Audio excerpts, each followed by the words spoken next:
Hi, I'm Mrs. Norton. I'm in the library, and I'm here to show you your STEM project for November. In your takeaway bag, you will have all the ingredients to make pumpkin bread. Baking is kind of a STEM project because you're mixing things together and coming out with an end result, right? It's also a math project because you do a lot of measuring. So I've already put in most of the ingredients for my pumpkin bread. And you can see it needs stirred up, but does it look yummy yet? Maybe not. All right, so the first thing you do, you put in some flour. You'll get some flour. You'll use about 1.5 cups of flour. The ingredients and your recipe will be in your takeaway bag. Then you'll use 1.5 cups of sugar. You'll use 1/2 cup of vegetable oil.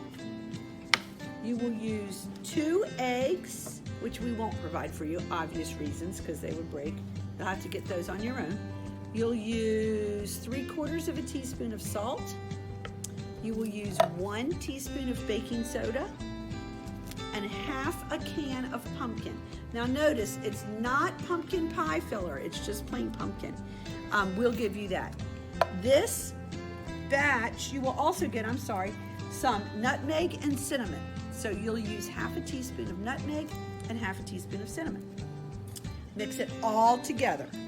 I've already mixed all mine.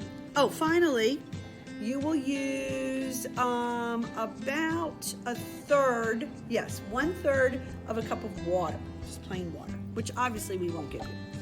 So you're gonna stir it all together. I'm hand stirring it, you can hand stir it.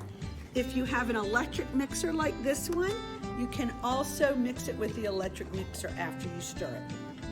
Once you've completed stirring your batter and it's kind of an orange color, which the pumpkin will make it, you can see it's starting to turn that color. Once it gets all mixed together, either with your electric mixer or with stirring, then you're going to use these little tins that we will provide for you. Spray them with some spray or grease them with butter so that they don't stick, and then fill up this pan. You'll bake it at 350 degrees for about 45 minutes. This batter that you're going to make should give you about 2 of these loaves, okay? After it's baked for about 45 minutes, you can take it out and enjoy. Okay, and your finished product should look something like this. It's a nice, moist pumpkin bread. Best served with some nice, soft butter on top. Enjoy!